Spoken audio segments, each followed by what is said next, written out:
ओम शांति। 5 मई 2024 अव्यक्त बाप दादा के महावाक्य। ओरिजिनल डेट 15 नवंबर 1999। बाप समान बनने का सहज पुरुषार्थ आज्ञाकारी बनो। आज बाप दादा अपने होली हंस मंडली को देख रहे हैं। हर एक बच्चा होली हंस है। सदा मन में ज्ञान रत्नों का मनन करते रहते हैं। होली हंस का काम ही है व्यर्थ के कंकड़ छोड़ना और ज्ञान रत्नों का मनन करना। एक एक रतन कितना अमूल्य है। हर एक बच्चा ज्ञान रत्नों की खान बन गए हैं। ज्ञान रत्नों के खजाने से सदा भरपूर रहते हैं। आज बाप दादा बच्चों में एक विशेष बात चेक कर रहे थे। वह क्या थी? ज्ञान व योग की सहज धारणा का सहज साधन है बाप और दादा के आज्ञाकारी बन चलना। बाप के रूप में भी आज्ञाकारी, शिक्षक के रूप में भी और सद्गुरु के रूप में भी। तीनों ही रूपों में आज्ञाकारी बनना अर्थात सहज पुरुषार्थी बनना। क्योंकि तीनों ही रूपों से बच्चों को आज्ञा मिली है। अमृत वेले से लेकर रात तक हर समय हर कर्तव्य की आज्ञा मिली हुई है। आज्ञा के प्रमाण चलते रहें तो किसी भी प्रकार की मेहनत व मुश्किल अनुभव नहीं होगी। हर समय के मनसा संकल्प, वाणी और कर्म तीनों ही प्रकार की आज्ञा स्पष्ट मिली हुई है। सोचने की भी आवश्यकता नहीं कि यह करें या ना करें, यह राइट है या रॉन्ग है। सोचने की भी मेहनत नहीं है। परमात्मा आज्ञा है ही सदा श्रेष्ठ।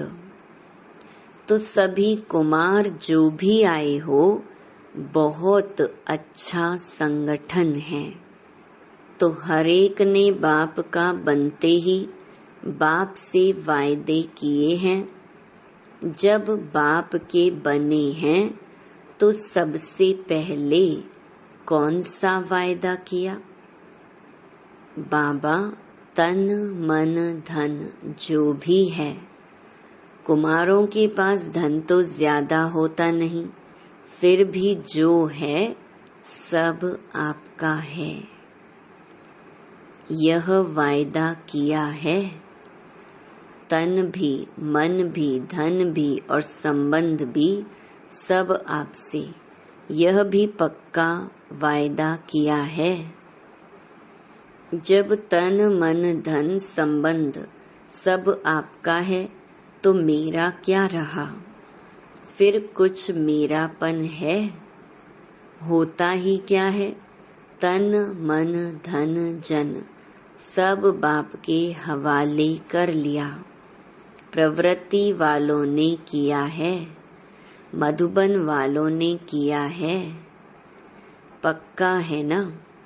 जब मन भी बाप का हुआ, मेरा मन तो नहीं है ना?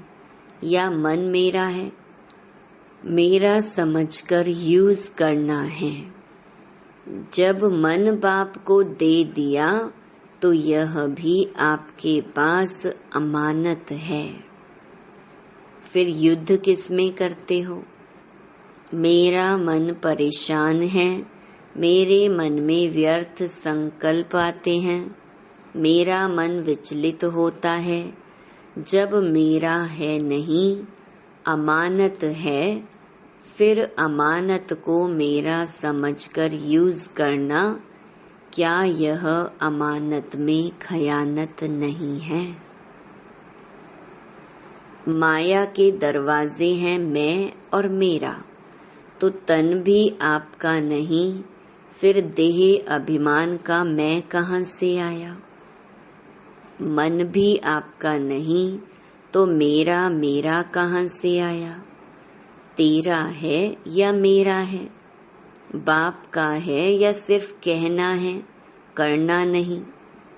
कहना बाप का और मानना मेरा। सिर्फ पहला वायदा याद करो कि ना बॉडी कॉन्शियस की मैं है, ना मेरा। तो जो बाप की आज्ञा है, तन को भी अमानत समझो, मन को भी अमानत समझो। फिर मेहनत की जरूरत है क्या? कोई भी कमजोरी आती है तो इन दो शब्दों से आती है, मैं और मेरा। तो ना आपका तन है, ना बॉडी कॉन्शियस का मैं। मन में जो भी संकल्प चलते हैं, अगर आज्ञाकारी हो तो बाप की आज्ञा क्या है? पॉजिटिव सोचो, शुभ भावना के संकल्प करो। फालतू संकल्प करो, यह बाप की आज्ञा है क्या? नहीं। तो जब आपका मन नहीं है, फिर भी व्यर्थ संकल्प करते हो, तो बाप की आज्ञा को प्रैक्टिकल में नहीं लाया ना। सिर्फ एक शब्द याद करो कि मैं परमात्मा आज्ञाकारी बच्चा हूँ। बाप की यह आज्ञा है या नहीं है, वह सोचो। जो आज्ञाकारी बच्चा होता है, वह सदा बाप को स्वतः ही याद होता है, स्वतः ही प्यारा होता है, स्वतः ही बाप के समीप होता है। तो चेक करो, मैं बाप के समीप, बाप का आज्ञाकारी हूँ। एक शब्द तो अमृत वेले याद कर सकते हो, मैं कौन? आज्ञाकारी हूँ या कभी आज्ञाकारी और कभी आज्ञा से किनारा करने वाले? बाप दादा सदा कहते हैं कि किसी भी रूप में अगर एक बाबा का संबंध ही याद रहे, दिल से निकले बाबा, तो समीपता का अनुभव करेंगे। मंत्र मुहाफिक नहीं कहो, बाबा बाबा। वह राम राम कहते हैं, आप बाबा बाबा कहते, लेकिन दिल से निकले बाबा। हर कर्म करने के पहले चेक करो कि मन के लिए, तन के लिए या धन के लिए बाबा की आज्ञा क्या है। कुमारों के पास चाहे कितना भी थोड़ा सा धन है, लेकिन जैसे बाप ने आज्ञा दी है कि धन का पोता मेल किस प्रकार से रखो, वैसे रखा है, या जैसे आता वैसे चलाते। हर एक कुमार को धन का भी पोता मेल रखना चाहिए। धन को कहाँ और कैसे यूज करना है, मन को भी कहाँ और कैसे यूज करना है, तन को भी कहाँ लगाना है, यह सब पोता मेल होना चाहिए। आप दादियाँ जब धारणा की क्लास कराती हैं तो समझाती हैं ना कि धन को कैसे यूज करो, क्या पोता मेल रखो।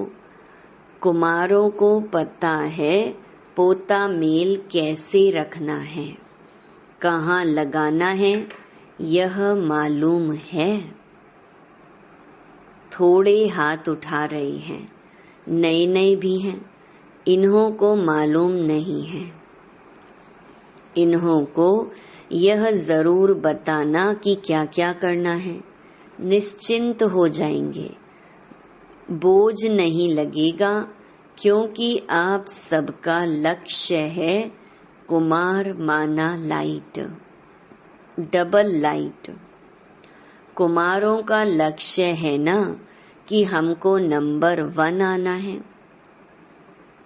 तो लक्ष्य के साथ लक्षण भी चाहिए। लक्ष्य बहुत ऊंचा हो और लक्षण नहीं हो तो लक्ष्य तक पहुंचना मुश्किल है। इसलिए जो बाप की आज्ञा है उसको सदा बुद्धि में रख फिर कार्य में आओ।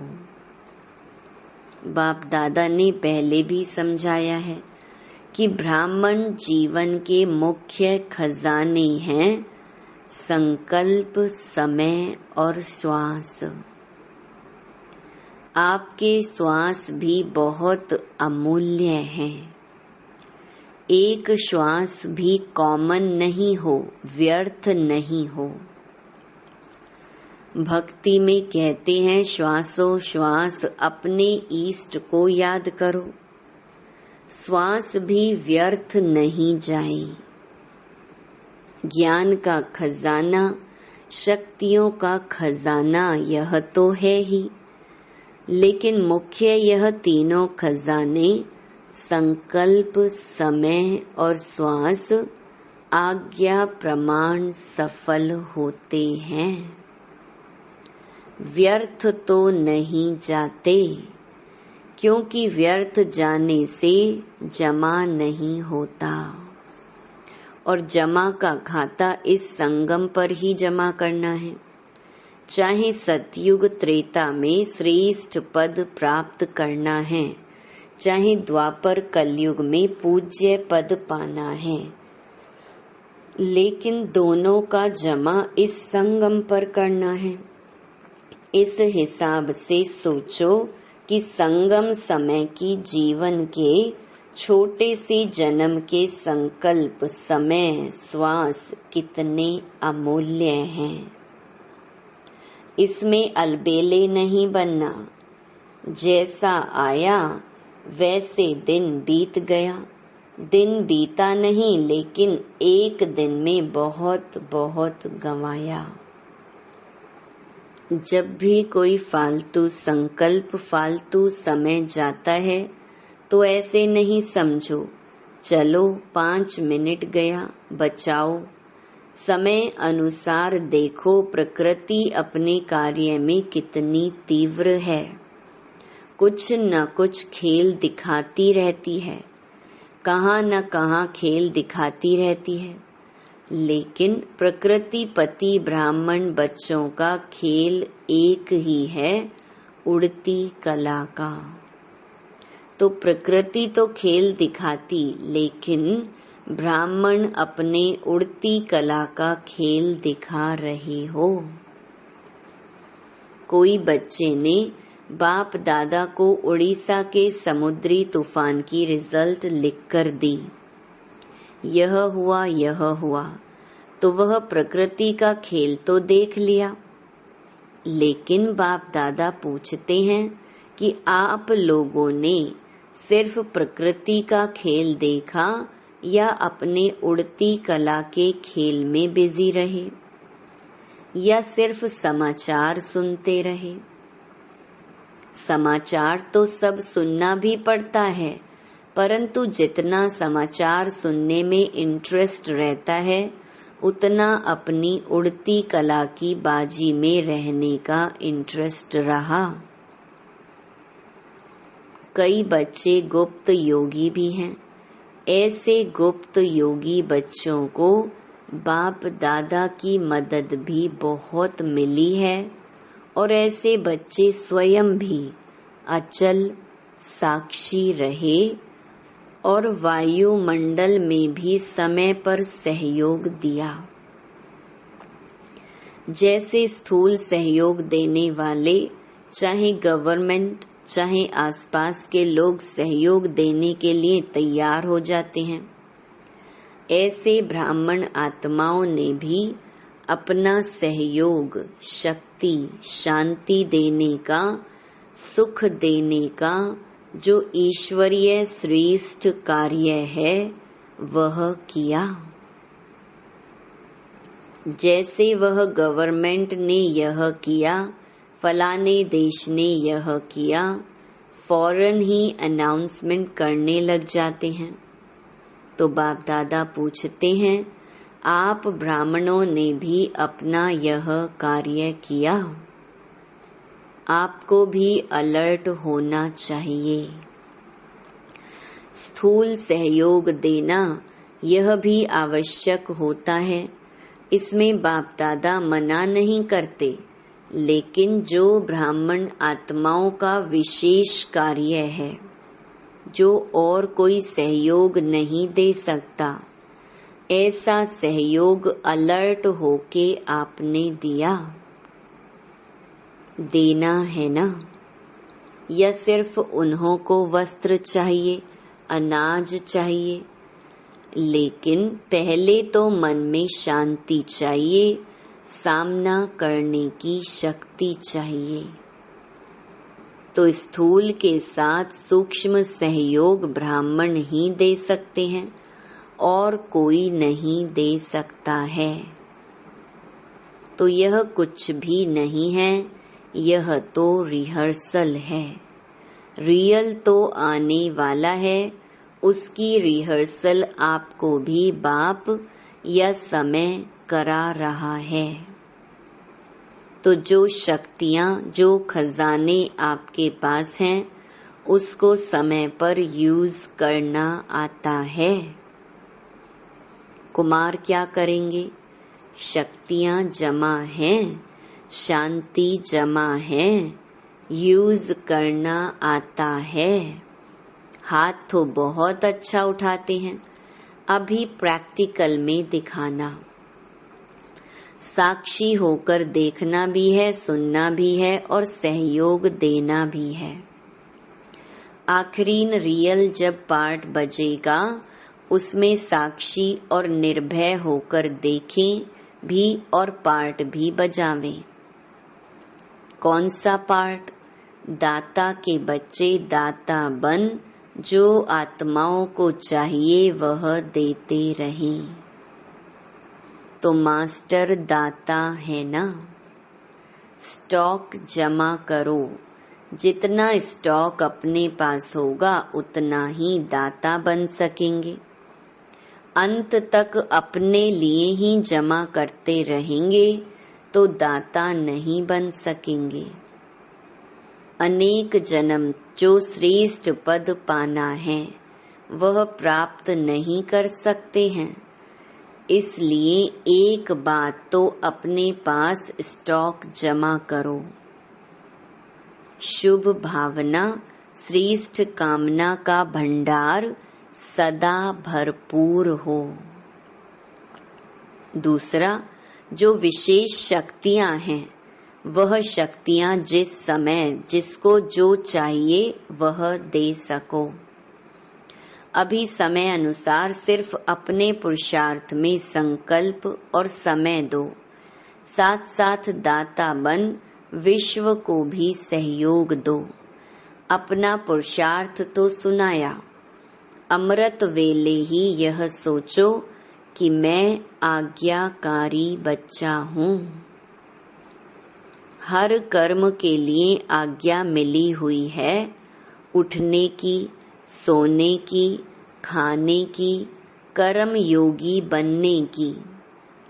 हर कर्म की आज्ञा मिली हुई है। आज्ञाकारी बनना यही बाप समान बनना है। बस श्रीमत पर चलना, ना मनमत ना परमत, एडिशन नहीं हो। कभी मनमत पर कभी परमत पर चलेंगे तो मेहनत करनी पड़ेगी, सहज नहीं होगा, क्योंकि मनमत परमत उड़ने नहीं देगी। मनमत परमत बोझ वाली है और बोझ उड़ने नहीं देगा। श्रीमत डबल लाइट बनाती है, श्रीमत पर चलना अर्थात सहज बाप समान बनना। श्रीमत पर चलने वाले को कोई भी परिस्थिति नीचे नहीं ले आ सकती, तो श्रीमत पर चलना आता है। अच्छा, तो कुमार अभी क्या करेंगे? निमंत्रण मिला, स्पेशल खातिरी हुई, देखो कितने लाडले हो गए हो, तो अभी आगे क्या करेंगे? रिस्पॉन्ड देंगे या वहां गए तो वहां के, यहाँ आए तो यहाँ के? ऐसे तो नहीं है ना। यहाँ तो बहुत मजे में हो, माया के वार से बचे हुए हो। ऐसा कोई है जिसको यहाँ मधुबन में भी माया आई हो? ऐसा कोई है जिसको मधुबन में भी मेहनत करनी पड़ी हो? सेफ हो, अच्छा है, बाप दादा भी खुश होते हैं। समय आएगा जब यूथ ग्रुप पर गवर्नमेंट का भी अटेंशन जाएगा, लेकिन तब जाएगा जब आप विघ्न विनाशक बन जाओ। विघ्न विनाशक किसका नाम है? आप लोगों का है ना। विघ्नों की हिम्मत नहीं हो जो कोई कुमार का सामना करे, तब कहेंगे विघ्न विनाशक। विघ्न की हार भले हो लेकिन वार नहीं करे। विघ्न विनाशक बनने की हिम्मत है? या वहां जाकर पत्र लिखेंगे, दादी बहुत अच्छा था लेकिन पता नहीं क्या हो गया? ऐसे तो नहीं लिखेंगे। यही खुशखबरी लिखो, ओके वेरी गुड, विघ्न विनाशक हूँ। बस एक अक्षर लिखो, ज्यादा लंबा पत्र नहीं, ओके। अच्छा, मधुबन की भी विशेषता बाप दादा के पास पहुंच गई है। मधुबन वालों ने अपने चार्ट भेजे हैं, बाप दादा के पास पहुंचे हैं। बाप दादा सभी बच्चों को आज्ञा मानने वाले आज्ञाकारी बच्चों की नजर से देखते हैं। विशेष कार्य मिला और एवर रेडी बन किया है, इसकी विशेष मुबारक दे रहे हैं। अच्छा, हर एक ने अपना स्पष्ट लिखा है दादी से।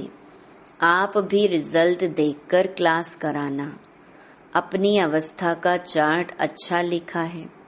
बाप दादा तो मुबारक दे ही रहे हैं। सच्ची दिल पर सच्चा साहिब राजी होता है। अच्छा, चारों ओर के बाप दादा के आज्ञाकारी बच्चों को, सदा विघ्न विनाशक बच्चों को, सदा श्रीमत पर सहज चलने वाले, मेहनत से मुक्त रहने वाले, सदा मौज में उड़ने और उड़ाने वाले, सर्व खजानों के भंडार से भरपूर रहने वाले, ऐसे बाप के समीप और समान रहने वाले बच्चों को बहुत बहुत याद प्यार और नमस्ते। कुमारों को भी विशेष अथक और एवर रेडी, सदा उड़ती कला में उड़ने वालों को बाप दादा का विशेष याद प्यार। बाप दादा ने डायमंड हॉल में बैठे हुए सभी भाई बहनों को दृष्टि देने के लिए हॉल का चक्कर लगाया। बाप दादा का हर एक बच्चे से बहुत बहुत बहुत प्यार है। ऐसे नहीं समझें कि हमारे से बाप दादा का प्यार कम है। आप चाहे भूल भी जाओ, लेकिन बाप निरंतर हर बच्चे की माला जपते रहते हैं, क्योंकि बाप दादा को हर बच्चे की विशेषता सदा सामने रहती है। कोई भी बच्चा विशेष ना हो यह नहीं है, हर बच्चा विशेष है। बाप कभी एक बच्चे को भी भूलता नहीं है, तो सभी अपने को विशेष आत्मा हैं और विशेष कार्य के लिए निमित्त हैं। ऐसे समझ के आगे बढ़ते चलो। अच्छा वरदान, सदा रूहानी स्थिति में रह दूसरों की भी रूह को देखने वाले रूहानी रूहे गुलाब भव। रूहे गुलाब अर्थात जिसमें सदा रूहानी खुशबू हो। रूहानी खुशबू वाले जहाँ भी देखेंगे, जिसको भी देखेंगे तो रूह को देखेंगे, शरीर को नहीं। तो स्वयं भी सदा रूहानी स्थिति में रहो और दूसरों की भी रूह को देखो। जैसे बाप ऊंचे से ऊंचा है, ऐसे उसका बगीचा भी ऊंचे से ऊंचा है, जिस बगीचे का विशेष श्रृंगार रूहे गुलाब आप बच्चे हो। आपकी रूहानी खुशबू अनेक आत्माओं का कल्याण करने वाली है। स्लोगन, मर्यादा तोड़कर किसी को सुख दिया तो वह भी दुख के खाते में जमा हो जाएगा। ओम शांति।